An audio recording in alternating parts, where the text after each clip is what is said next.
श्रीपादराजं शरणं प्रपद्ये श्रीपादराजं शरणं प्रपद्ये श्रीपादराजं शरणं प्रपद्ये। वेदांत शर्मांचा वृत्तांत अध्याय 36। मातंगीची उपासना। मी आणि धर्मगुप्त आम्ही दोघांनी श्रीपाद प्रभूंकडून बक्षीस रूपी मिळालेले पैंजण घेऊन प्रवासास सुरुवात केली। रात्रभर त्यांच्या पायातील पैंजणांचा मधुर आवाज आमच्या हृदयात प्रतिध्वनित होत होता। हृदयातील अनाहत चक्रात ओंकार अति प्रयत्नानेच ऐकू येतो असे आम्ही ऐकले होते। गतरात्री मात्र ते प्रत्यक्षात अनुभवास आले। त्या पैंजणांचा मधुर आवाज अगदी रागतालयुक्त संगीतासारखा होता। अनाहत चक्रापासून शक्ती इतर चक्रांकडे प्रसारित होत असते। त्या शक्तीचा प्रसार होत असताना शरीरातील सर्व नाड्यांमधून नूतन शक्तीचा प्रादुर्भाव होत असतो। आम्ही चाललो तितका वेळ पैंजणांचा आवाज येत असे। आम्ही थांबलो की तो आवाज थांबत असे। त्या भागातील शेतात आम्हाला एक आश्रम असल्याचे दिसले। त्याच्या बाजूला छोटेसे खेडेगाव होते। गावाच्या सीमेजवळ दलित लोकांची वस्ती होती। त्या वस्तीजवळच हा आश्रम होता। आम्ही आश्रमाच्या जवळ पोहोचताच पैंजणांचा आवाज थांबला। कोणता तरी दिव्य असा अनुभव येणार आणि ही सुद्धा प्रभूंची एक दिव्य लीला मात्रच असणार असे आम्हाला नक्की वाटले। एवढ्यातच त्या आश्रमातून सुमारे 60 वर्षाचे तेजस्वी असे महर्षी बाहेर आले। त्यानंतर अंदाजे 30 वर्षे वयाची योगिनी माता बाहेर आली। त्या दोघांनी आम्हाला अत्यंत आदराने आश्रमात नेले आणि जलपान झाल्यानंतर महर्षींनी सांगण्यास सुरुवात केली। ते म्हणाले, माझे नाव वेदांत शर्मा आहे। खरे पाहता मी पिठिकापुरम वासी आहे। आता मी बंगारय्या या नावाने ओळखला जात आहे। हिचे नाव बंगारम्मा आहे। मी जन्मतः ब्राह्मण आणि ही स्त्री जन्मतः नीच कुलीन आहे। आमच्या घरी मातंगी मातेचे पीठ आहे। दशमहाविद्येतील मातंगी माता एक आहे, तिचीच आम्ही येथे आराधना करतो। हे ऐकताच माझ्या अंगावर रोमांच उभे राहिले।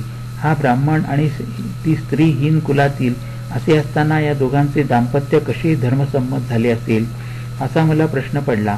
आम्हाला फल, मूल आणि कंद भोजनार्थ दिले गेले। बंगारय्याने पुढे सांगण्यास सुरुवात केली, बाबांनो, वशिष्ठ मुनींच्या अरुंधतीने लग्न करण्याची विनंती केली तेव्हा वशिष्ठ मुनींनी एक अट घातली। ते म्हणाले होते, मी काही केले तरी तिने त्यांचा विरोध करू नये। त्याच गोष्टीला तिने होकार दिला। महर्षींनी तिला 7 वेळा दग्ध केले पण ती काहीच म्हणाली नाही, त्यामुळे तिला अरुंधती हे नाव मिळाले। त्यानंतर महर्षींनी तिचा आपली धर्मपत्नी म्हणून स्वीकार केला। मी पिठिकापुरात असताना माझा 3 वेळा विवाह झाला। तिन्ही बायका कैलासवासी झाल्या। कोणाचाही संग लाभला नाही। असे कसे माझे खडतर कर्म म्हणून मी अत्यंत दुःखी झालो। त्यावर श्रीपाद हास्य करून म्हणाले, आजोबा, मी तुमच्यासाठी अजून एक नवीन आजी पाहिली आहे। विवाह न करताच तिचा धर्मपत्नी म्हणून आपण स्वीकार केल्यास तुम्हाला उत्तम जन्मप्रसाद रूपाने मिळेल। बापनाचार्युलू हे पिठिकापुरातील ब्राह्मण परिषदेचे अध्यक्ष होते। या संबंधात वेदपंडितांची बैठक परिषदेत करावी असे ब्राह्मण समाजाचे मत होते। धर्मकर्माच्या विषयी शास्त्रानुसार चर्चा करून निर्णय घ्यावा असे ठरले। दूरदूरच्या प्रांतातील पंडितांना आमंत्रणे पाठवली होती। कोणाकोणाला बोलवावे हा कार्यभाग माझ्यावर सोपविला होता। श्रीपादांनी उपनयन संस्कार झाल्यावर इतर मुलांप्रमाणेच वेदपठण केले नाही। आजोबाजवळ किंवा त्यांच्या वडिलांसमोर त्यांनी कधीही पाठांतर केले नाही आणि केलेले सांगितले नाही, परंतु कोणी परीक्षार्थ काही विचारल्यास श्रीपाद पटकन त्याचे उत्तर सांगत। बापनाचार्युंचे सर्व वेदांत श्रीपादांना येत होते। एवढेच नव्हे तर वेदांत आणि त्यातील रहस्यमय गूढार्थ तर श्रीपादांच्या हातचा मळ होता। एकंदरीत श्रीपाद विद्वान पंडितच होते। त्यांना सुद्धा परिषदेत बोलावण्याचा निर्णय मी घेतला। ब्राह्मणांचा उद्देश वेगळाच होता। अप्पलराजूंना आणि बापनाचार्युंना कुळातून बहिष्कृत करावे असा निर्णय ब्राह्मण सभेने दिला। त्याची एक प्रत श्री शंकराचार्यांना पाठविली आणि त्यांची अनुमती मिळाल्यावर त्या दोन्ही कुटुंबियांना पिठिकापुरातून हाकलून द्यावे असे त्यांच्या मनात होते। श्रीपादांनी जेव्हा त्यांच्या मनातले मला सांगितले तेव्हा मी त्या ब्राह्मण ब्राह्मणाकडून झालो, कारण ब्राह्मण परिषदेचे अध्यक्षपद मिळवण्याची माझी विचित्र इच्छा माझ्या मनात अंकुरित झाली होती. कुल मत भेदाची पर्वा न करता श्रीपाद स्वतंत्रपणे सगळ्यांच्याच घरी जात असत आणि सगळ्यांशी समान वर्तन करीत. पिठिकापुरात बंगारय्या आणि बंगारम्मा हे दोघे दाम्पत्य राहत होते. त्यांना श्रीपादांना भेटायची व त्यांच्याशी बोलायची उत्कट इच्छा होती. श्रीपादांनी मला कातड्याच्या पादुका हव्या आहेत अशी इच्छा प्रकट केली. तेव्हा त्यांचे वय 14 वर्षाचे होते. ब्राह्मणांनी लाकडी पादुका वापराव्यात, कातड्याच्या वापरू नयेत असे घरातील मोठ्यांनी सांगितले. हा विषय उडत उडत त्या चांभार दाम्पत्यांच्या घरी पोचला.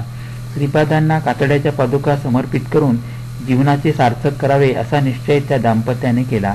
तितक्यात त्यांच्या घरात श्रीपाद श्रीवल्लभ प्रकट झाले. त्यांच्या श्री दिव्य चरणांचे मोजमाप घेण्यात आले. बंगारम्मा म्हणाली, महाप्रभू, माझेच कातडे काढून त्याची चप्पल शिवून द्यावी असे मला वाटते. त्यावर श्रीवल्लभांनी मंद हास्य केले आणि अंतर्धान पावले. आमच्या घरी एक चांगली गाय होती. तिला असाध्य रोग जडला आणि त्यातच ती मरण पावली. त्या मरण पावलेल्या गायीचे कातडे काढून त्यास शुद्ध करून त्यांच्या श्रीपाद प्रभूंना देण्यास चर्मपादुका तयार केल्या गेल्या. ठरल्याप्रमाणे वेदपंडितांची बैठक भरली. चर्चा सुरू झाली. चर्चेचा मुख्य विषय आदिशंकरांचा काशीमध्ये झालेल्या मंडन मिश्राबरोबरचा वादविवाद हा होता. वादविवादात स्वतः उभय भारती देवीला सुद्धा जिंकले तर परीक्षा पूर्ण होईल असे भारती देवी म्हणाली. कामशास्त्राच्या विषयांवर उभय भारतीने प्रश्न विचारला. त्या शास्त्रात आदिशंकरांचे ज्ञान शून्यच होते. त्यासाठी त्यांनी 6 महिन्याचा अवधी त्यांनी मागितला. आपण धर्माविरुद्ध न जाता कामशास्त्राचे ज्ञान मिळवावे असा विचार शंकराचार्यांनी केला. त्याचवेळी राज्यातील महाराजांचा देहांत झाला होता. आदिशंकरांनी परकाया प्रवेश विद्येचा वापर केला आणि त्या राजाच्या शरीरात त्यांनी सूक्ष्म शरीराने प्रवेश केला. त्यांची भौतिक काया सांभाळून ठेवावी. काही अति महत्त्वाचे सांगायचे असेल तर राजप्रसादाजवळ येऊन सांकेतिक भाषेत मला सांगावे असा श्री शंकराचार्यांनी आपल्या शिष्यांना आदेश दिला.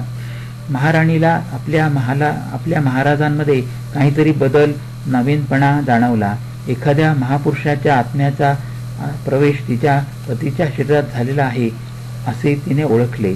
मरण पावलेल्या तिच्या पतीच्या शरीरात प्राणमय जगतातील चैतन्यास आकर्षित करून राजा राणीच्या दाम्पत्य सुखाचा अनुभव तो दिव्यात्मा केवळ साक्षभावानेच बघून ज्ञान मिळवत आहे असे सुद्धा त्या राणीला समजले. जोपर्यंत त्या दिव्यात्म्याचे वास्तव्य माझ्या पतीच्या शरीरात आहे तोपर्यंत त्याचे प्राण त्याच्या शरीरात राहतील हे तिने ओळखले. तिने आदेश दिला की नगरात दहन न केलेले मृत शरीर असल्यास त्या शरीराचे दहन करावे. शंकराचार्यांचे शरीर दहन करण्यास नेण्यात आले तेव्हा शिष्यगणांनी त्वरित राजवेशात असलेल्या शंकरांना सांकेतिक भाषेत ही विशेष सूचना दिली. परंतु उशीर झाला होता. अग्नीत जळालेले त्यांचे हात पाय श्री लक्ष्मी नरसिंहांच्या कृपाकटाक्षाने आदिशंकरांनी परत मिळविले. ब्राह्मण परिषदेत श्रीपादांचा अद्भुत संवाद. श्रीपादांनी परिषदेला प्रश्न केला, आत्मा हा एका शरीरातून एका वेळेस ते शरीर सोडल्यानंतरच दुसऱ्या शरीरात प्रवेश करू शकतो असे तुम्ही सांगता, पण मी तुम्हाला एक प्रश्न विचारतो. आत्मा एकाच वेळी 3-4 शरीरातून 3-4 जन्मांचे कर्मफळासहित अनुभव घेऊ शकतो का? हा फार जटिल विषय आहे. आजपर्यंत अशा रीतीचे झाल्याचे पुरावे नाहीत असे उत्तर परिषदेने दिले. श्रीपाद प्रभू परिषदेस उद्देशून म्हणाले, पूर्वी असे झाले आहे, परंतु तुम्हाला ते माहीत नाही. शापामुळेच देवेंद्राला 5 पांडवांचा जन्म घ्यावा लागला आणि शचीदेवीला द्रौपदीच्या रूपात जन्म घ्यावा लागला. तिला पांडवांची पत्नी व्हावे लागले. शचीपुरंदरांनी भूमीवर जन्म घेतला तरी त्यांचे मूलतत्व स्वर्गात नक्कीच होते. द्रौपदीचे शय्यासुख केवळ अर्जुनालाच मिळाले. मत्रांग विषयावर ती विषयावरती धर्मराजाबरोबर मंत्रांग विषयावरती धर्मराजाबरोबर चर्चा करीत असे. भीमास मातेसारखे रुचकर भोजन करून देत असे. नकुलास ती लक्ष्मी स्वरूपिणी दिसे. सहदेवास भूत भविष्य वर्तमान काळाचे ज्ञान होते. त्यामुळे पुढे घडणाऱ्या घटना लवकर घडून क्षेत्र संग्राम लवकर संपावा अशी इच्छा तो दर्शवित असे. त्यामुळे भूमातेपेक्षाही जास्त सहनशील वृत्तीने ती त्यांच्याबरोबर वागत असे. देवता धर्म, मनुष्य धर्म आणि जंतू धर्म हे वेगवेगळे असतात. त्या सर्वांना एकत्रित मिसळू नये. यावर मी म्हणालो, पुराण काळात अशा अनेक आश्चर्याच्या गोष्टी घडल्या असतील, परंतु प्रस्तुत काळात तसे काही घडत नाही. श्रीपादांची तीक्ष्ण नजर माझ्यावर पडली. ते म्हणाले, तुझ्या 3 स्त्रिया बरोबर विवाह झाला. त्या 3ही स्त्रिया मरण पावल्या. तिघींना 3 वेगवेगळे आत्मे होते का? नसेल तर एकच आत्मा होता का? पुरुषांनी 3 स्त्रियांशी विवाह करणे धर्मसम्मत आहे, पण एका स्त्रीने 3 पुरुषांशी विवाह करणे धर्मसम्मत आहे का? खरे पाहता आत्मा म्हणजे काय? दाम्पत्य धर्म म्हणजे काय? तेवढ्यात मी म्हणालो, पुरुष कितीही स्त्रियांबरोबर विवाह करू शकतो, पण स्त्रीला मात्र तो हक्क नाही. श्रीपाद प्रभू म्हणाले, ओहो, तू जगन्नाथापेक्षा मोठा आहेस का? मंदोदरी पातिवृत्याच्या गुणांसाठी प्रसिद्ध होती. ती वालीची पत्नी असताना तिचे शरीरगुण वेगळे होते. रावणाची पत्नी असताना तिचे शरीराणू वेगळे होते. विभीषणाची पत्नी असताना शरीराणू वेगळे होते. आत्मा निर्विकार असल्याने कोणत्याही गुणांशी त्याचा संगम नसतो. म्हणून आत्मा नित्य निर्विकार, सत्ययुक्त, शुद्ध आणि अत्यंत पवित्र आहे. तमोगुणी रावणाबरोबर त्याला अनुसरूनच मंदोदरीने व्यवहार केला. विभीषणाबरोबर असताना तिने सत्वगुण प्रधान होऊन जबाबदारी पार पाडली. मी निरुत्तर झालो, पण थोडा वेळ विचार करून म्हणालो, तुम्ही सांगितल्याप्रमाणे गोष्टीचा स्वीकार केला तर बहुपत्नी पतित्वास स्वीकारावे लागेल. यावर श्रीपाद म्हणाले, हे कलियुग आहे. येथे कितीतरी निरनिराळ्या अवांतर जातीचा आविर्भाव होत असतो. पशुपक्षी, वृक्ष, कृमी, कीटक मानव जन्मास येत आहेत. त्यांच्या स्वभावानुसार निरनिराळी नाती जुळत आहेत. धर्माविरुद्ध नाते जुळले असता अवांतर कुल निर्माण होते. कलियुगात अशा कुलांचा नाश होणारच. हे अवांतर कुल आसुरी शक्तीमुळे निर्माण होते. त्यासाठीच आसुर ध्वंस करावा लागतो. एकदा असुरांचा ध्वंस झाला असता त्याला परत जन्म मिळत नाही, परंतु एका असुराच्या जागी 10 असुरांचा जन्म त्या स्थानात होऊ लागला आहे. धर्मबद्ध संबंधच कायमचे टिकून राहतात. यासाठी सगळ्यांनी विधीने कुलगोत्र वर्णाश्रम धर्माचे पालन करावे. दिव्यात्म्याचा आविर्भाव तुरळकपणे होत असतो. त्यांना आत्मा एकच असतो. त्या आत्म्याच्या पुरुष रूपात आविर्भाव झाल्यास स्त्री रूपात त्याच आत्म्याच्या शक्तीचा आविर्भाव होतो. त्यांनाच दिव्य दंपत असे म्हणतात. असे दिव्यात्मे सृष्टीच्या आधीपासून ते अंतापर्यंत असतात. पराशक्ती आणि परब्रह्म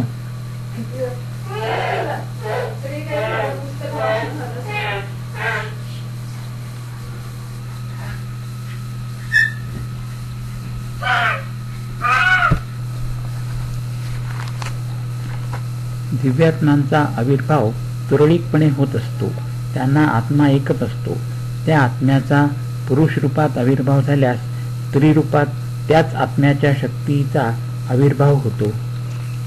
त्यांनाच दिव्य दंपत असे म्हणतात.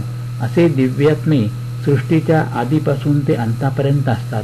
पराशक्ती आणि परब्रह्म हेच अद्वितीय स्वरूपात सायुज्य स्थितीत असतात. श्रीपाद प्रभू पुढे म्हणाले, आता बघ, वेदांत शर्मा नावाचा तूच ब्राह्मण होतास. बंगारय्या या नावाने चांभार कुलात जन्मला आहेस. हे सारे एका काळीच घडले. तुझी स्त्री शक्ती तुझ्या 3 पत्नी रूपाने चांभाराची स्त्री बंगारम्मा नावाने जन्मली. नुकतीच तुमच्या घरी मरण पावलेली गाय एका काळी तुझी पत्नीच होती. तुझ्या दिवंगत पत्नीचे चैतन्य आणि त्या गोमातेचे चैतन्य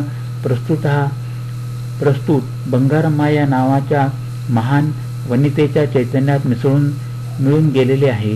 चैतन्य हे जेथून येते तेथेच मूल चैतन्यात जाऊन मिळून जाणे हे निश्चितच असते. सृष्टीचे रहस्य अति गहन आहे. ते समजण्यास सप्तऋषी शक्ती सुद्धा अपुरी पडते. बंगारम्माचे शरीर बंगारय्यासाठीच नेमलेले आहे. यामुळे ते काही धर्मविरुद्ध नाही. तू तिच्याबरोबर संसार कर. तिच्याकडून तुला शरीर सौख्य मिळणार नाही. मी हा निर्णय धर्मस्थानात बसून केलेला आहे. प्रकृतीमध्ये आल्यास प्रकृतीचा धर्म मर्यादा यांचे पालन विधिवत करावेच लागते. आपल्या अंगावरचे कातडे काढून मला त्याची चप्पल शिवून देते असे बंगारम्मा म्हणाली होती. मी त्याला होकार दिला होता. ती बंगारम्मा जीवित असतानाच तिला नकळत तिने गायीचा जन्म घेतला. तिला माहीत नसताना ती तुझ्या तिन्ही बायकांच्या रूपात जन्मली. जेव्हा चैतन्य 3-4 शरीरात विभाजित होते 3-4 शरीरात विभाजित झाले होते तेव्हा त्या प्रत्येक शरीरातील चैतन्याला मीच आहे असा भाव होतो. त्यातील एकत्व लक्षात येत नाही. कलौ पंचसहस्राणि जायते वर्णसंकरः असे सांगितले गेले आहे. याचा अर्थ असा की कुलसांकर्य सांगितलेले नाही, वर्णसांकर्य सांगितले गेले आहे. कुलसांकर्य झाल्यास नीच जन्मास जावे लागते. वर्णसांकर्य झाले असता नूतन शक्तियुक्त अशी नवीन जाती उद्भवतात. त्याच्या परिणामतः नवीन मानव जातीस दैवत्व लाभते. या भूमीवर दैवत्व लाभलेल्या जाती उत्पन्न करायच्या आहेत. या ब्राह्मण परिषदेचा खरा उद्देश मला माहीत आहे. माझ्या आजोबांना आणि वडिलांना कुलातून बहिष्कृत करण्याचे त्यांच्या मनात ठासून भरलेले आहे. म्हणून मी वेदांत शर्माला कुलबहिष्कृत करीत आहे. आजपासून तुझे नाव बंगारय्या असे व्यवहारात होईल. सगळीच परिषद बुचकळ्यात पडली.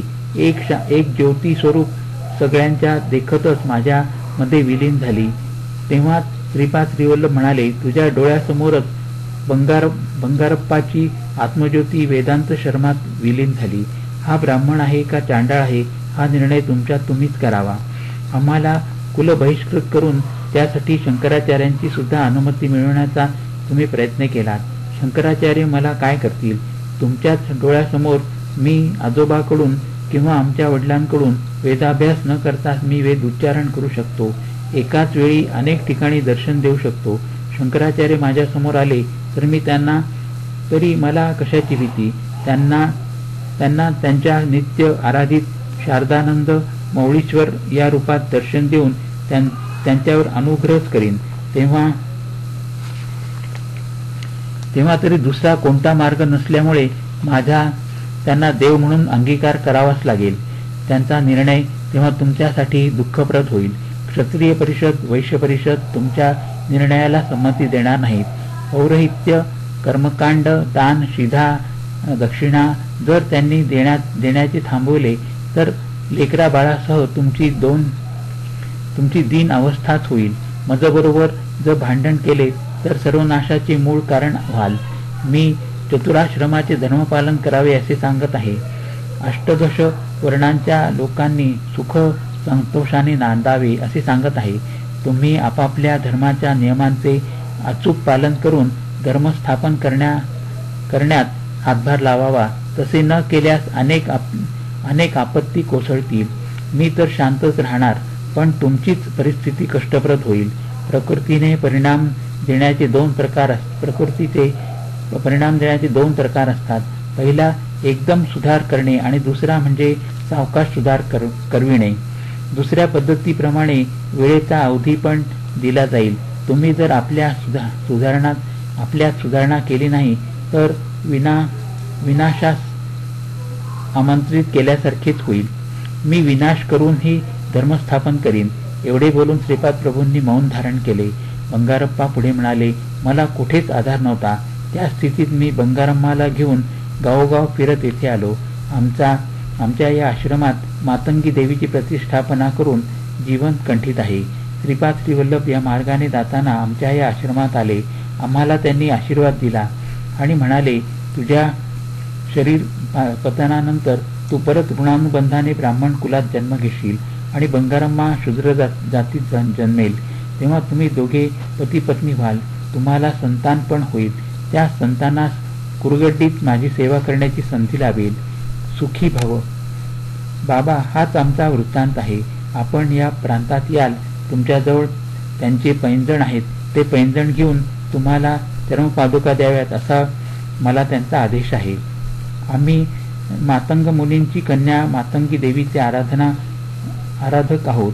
या आईची आराधना केल्यास दाम्पत्य सौख्य चांगले लाभते. हिला राज मातंगी, कर्ण मातंगी वगैरे नावाने संबोधतात. एकदा श्रीपाद श्रीवल्लभांनी भौतिक स्वरूपात या आश्रमाला दर्शन दिले. त्यावेळी बंगारम्मा दूध गरम करीत होती. ज्या गोमातेच्या कातड्यांनी ह्या पादुका बनल्या, ती गोमाता सुद्धा मान हलवीत समोरून गेल्याने तिला दर्शन झाले. श्रीपादांनी आमच्याकडून दूध स्वीकारले. आम्ही पूजलेली मातंग देवीची मूर्ती तिच्या नावाने स्थापिलेल्या संस्थानातील औदुंबर वृक्षाच्या खाली अनेक गजापर्यंत खोलवर जाईल आणि तेथे अनेक सिद्धपुरुषांकडून तिची सेवा होईल. ते बंगारम्माला बोलावून म्हणाले, बाई, तुझा पती खूप अनुकूल आहे. पुढच्या जन्मी याच्याकडून तुला सर्व सुख लाभेल. तुझ्यासाठी सोन्याची बिंदी तयार करून ठेवली आहे. तसेच अत्यंत शुभप्रद असे मंगळसूत्र पण तयार केलेले आहे. हे दोन्ही हिरण्यलोकात व्यवस्थित ठेवले आहेत. उत्तर जन्मात मी स्वतः तुमच्यावर कृपा करून स्वहस्ताने तुमचा विवाह करवीन. एवढे बोलून श्रीपाद प्रभू अंतर्धान पावले. बाबांनो, तुम्ही आमची गाथा ऐकलीत. नेहमी सिद्ध मंगलस्तोत्राचे पठण करीत राहावे.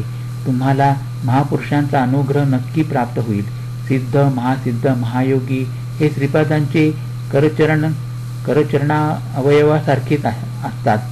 त्यांच्याकडून श्रीपाद प्रभू आपल्या संकल्पांची पूर्ती करतात. एकदा त्यांनी राजमाता मातंगी देवीच्या रूपात दर्शन देऊन आम्हाला अनुग्रहित केले होते.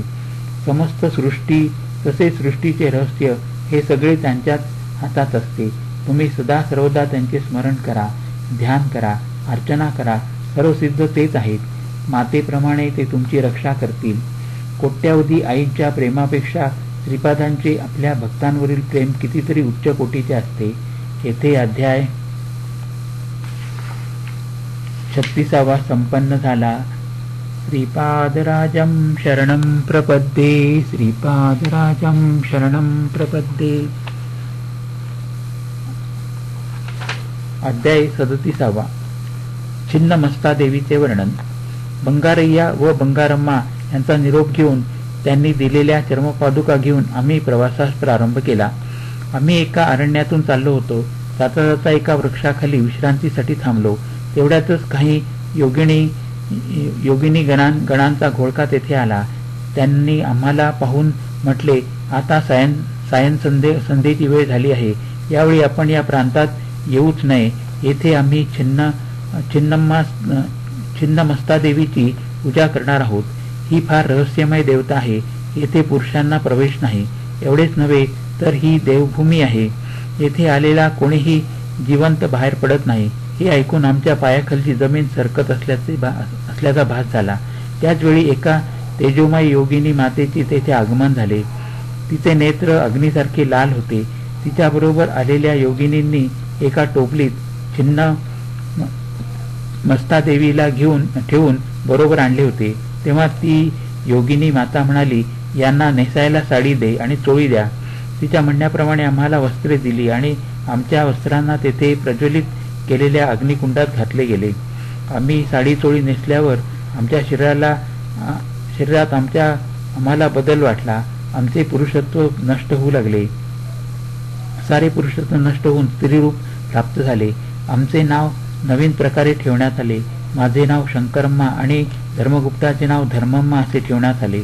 आम्हाला भोजनार्थ मांस पदार्थ दिले गेले. पिण्यास मदिरा दिली गेली.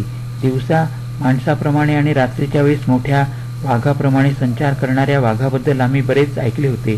परंतु याप्रमाणे देवता पूजा असते किंवा योगीजन केवळ संकल्पाने पुरुषाला स्त्री रूपात बदलवू शकतात असे आम्हास स्वप्नात सुद्धा वाटले नव्हते. आम्हाला भयग्रस्त करून नृत्य करविण्यात आले. तेवढ्यात योगिनी माता म्हणाली, कबंध मुनी हे परिवर्तनशील जगताचे अधिपती आहेत. परिवर्तनशील शक्तीलाच मस्तादेवी असे म्हणतात, या जगतात वृद्धी आणि क्षय सर्वदा चालूच असतो. क्षीणत्व कमी झालेल्या वेळी विकासाचा स्तर आपोआप वाढतो. त्यावेळी भुवनेश्वरी देवीचे प्राकट्य होते. या उलट क्षीणत्व अधिक होऊन विकास वृद्धी कमी झाल्यास छिन्नमस्ता देवीचे प्राधान्य असते. या महामातेचे स्वरूप अत्यंत रहस्यमय आहे. एकेवेळी पार्वती देवी आपल्या सखींबरोबर मंदाकिनी नदीवर स्नानासाठी गेली होती. स्नान झाल्यावर दोन्ही सखींना खूप भूक लागली. त्यामुळे त्या कृष्णवर्णी झाल्या. भोजनाची याचना केली तेव्हा पार्वती देवीने थोडे थांबण्यास सांगितले. थोडा वेळ झाल्यावर सखींनी पुन्हा एकदा जेवणाची मागणी केली. यावेळी सुद्धा तिला थोडे थांबण्यास सांगण्यात आले. असे अनेक वेळा झाले. तेव्हा मात्र पार्वती देवीने आपल्या खड्गाने आपले मस्तक तोडून टाकले. त्यावेळी कंठातून रक्ताच्या 3 धारा वाहू लागल्या. 2 धारा तिने दोघी सखींना पिण्यास दिल्या आणि एका धारेचे स्वतः प्राशन केले. मस्तक छेदन केल्यामुळे तिला छिन्नमस्ता म्हणतात. अर्धरात्री केलेली छिन्नमस्ता देवीची उपासना फार चांगले फळ देते. शत्रूवर विजय मिळवण्यासाठी, शत्रूच्या समूहाला थांबवून ठेवण्यासाठी, राज्यप्राप्तीसाठी, दुर्लभ असा मोक्षप्राप्तीसाठी तिची उपासना अत्यंत फलदायी ठरते. 4 दिशा या महामायेची वस्त्रे आहेत. तिच्या नाभिस्थानात योनिचक्र असते. कृष्ण म्हणजे तामस गुण आणि रक्तवर्ण म्हणजे राजस गुण. या दोन्ही गुणांनी युक्त अशा सखी तिच्याबरोबर सतत असतात. तिने आपले शिरखंडन केले तरी सुद्धा ती सजीवच राहिली. याचा योग भाषेत असा अर्थ आहे की ती परिपूर्ण मुखत्वाचे प्रतीक आहे. अग्निस्थान असलेल्या मणिपूर केंद्रात छिन्नमस्ता देवीचे ध्यान योगीजन करीत असतात. ही हिरण्यकशिपूची उपास्य देवता आहे. आम्हाला हा एक भयभीत करणारा आणि विचित्र असा अनुभव होता. इतक्यात अर्धरात्रीची वेळ झाली. चित्रविचित्र अशा प्राण्यांचे आवाज येऊ लागले. यात प्रामुख्याने वाघाच्या डरकाळ्यांनी आमचा थरकाप झाला. वाघाच्या आवाजाने तो शांत असलेला आसमंत एकदम दणाणून जात होता. 2 चांगल्या स्त्रियांचा बळी मिळाला असे योगिनी गणांना वाटले. त्यांच्या सानिध्यात असलेल्या आम्हा दोघांचा वध करणे अत्यंत श्रेयस्कर त्यांना वाटले. आमच्या डोक्याला त्यांनी कडुलिंबाची पाने बांधली. कपाळावर मोठा कुंकवाचा टिळा लावला. चांगल्या धारदार चाकूने आमचा शिरच्छेद करण्यात आला. रक्ताच्या धारा वाहू लागल्या. त्या पाहून योगिनी गणांना आनंद झाला. मधोन्मत्त होऊन त्या रक्तपान करू लागल्या. आमची शिरे एका बाजूला आणि धड एका बाजूला टाकण्यात आले. तरी सुद्धा आम्ही सजीवच असल्याप्रमाणे वाटत होते. शरीराचा दाह मात्र असहनीय होता. त्या योगिनी गणांच्या क्रूर आणि अत्यंत हीन अशा क्षुद्र विद्येला आम्ही बळी पडलो होतो. तेवढ्यात आम्हास गाढ झोप लागली. त्या निद्रावस्थेत आम्हाला अस्पष्ट अशा आकाशात असलेल्या प्रकाशाचा एक झोत दिसला. तो प्रकाश आम्हा जवळ येणाऱ्या काळाप्रमाणे योगिनी गणांच्या वाऱ्यात मिसळून गेल्याप्रमाणे वाटला. आमची शिरे पुन्हा आमच्या धडाला येऊन चिटकली असे वाटले. आम्ही नेहमीप्रमाणे झोपेतून जागे झालो. आमच्या अंगावर साडी चोळी होती. नंतर आमची स्त्री लक्षणे हळूहळू लोप पाहू लागली आणि पुरुष लक्षणे स्पष्ट होऊ लागली. सासरीच्या अग्नीमध्ये आमची स्त्री वस्त्रे दग्ध होऊन आता त्या ठिकाणी नवीन पुरुष वस्त्रे आली. स्नानादी करून आम्ही ती नवीन वस्त्रे धारण केली. एवढ्यात एक वाटसरू आमच्यामध्ये येऊन मिळाला. तो आम्हास म्हणाला, मित्रांनो, काल रात्री तुम्ही पाहिली ती एक प्रकारची योगक्रिया आहे. तुमच्या शरीरातील स्त्री तत्व अत्यंत शुद्ध करण्यात आले. प्रत्येक शरीरात स्त्री आणि पुरुष अशी दोन्ही तत्वे असतात. या दोन्ही तत्वांची शुद्धी झाल्याशिवाय योगशक्ती विश्वचैतन्यातून प्रवाहित होत नाही. तुमच्यातील विश्वचैतन्यातून आवश्यक तेवढी शक्ती प्रवाहित होत आहे. आत्म्याला स्त्री पुरुष असा भेद नसतो. तो या दोन्ही तत्वांच्या आधाराच्या अतीत आहे. तुम्ही श्रीपाद श्री वल्लभांच्या दयेने योगिनी गणांच्या असाधारण योग प्रक्रियेने अनुपमेय अशी करुणा प्राप्त करून घ्याल. कितीही प्रयत्न केले तरी प्राप्त न होणारी अशी सुषुम्ना मार्गाची तुम्हाला ओळख झाली. यापेक्षा महान भाग्य ते कोणते? एवढे महाभाग्य प्राप्त होण्याचे कारण म्हणजे तुमच्या जवळ असलेल्या श्रीपाद प्रभूंच्या चर्मपादुकाच होत. चर्मदेहातील चैतन्यातून निघून तुम्ही चैतन्य प्रवाहरूप असलेल्या दिव्यत्वाच्या अनुसंधानात आहात. श्रीपाद प्रभूंच्या दिव्य लीला ते स्वतःच जाणतात, त्या इतर सर्वांसाठी अति अगम्य, अद्भुत आणि चमत्कारपूर्ण असतात. येथे अध्याय 37 संपन्न झाला. श्रीपादराजं शरणं प्रपद्ये. श्रीपादराजं शरणं प्रपद्ये.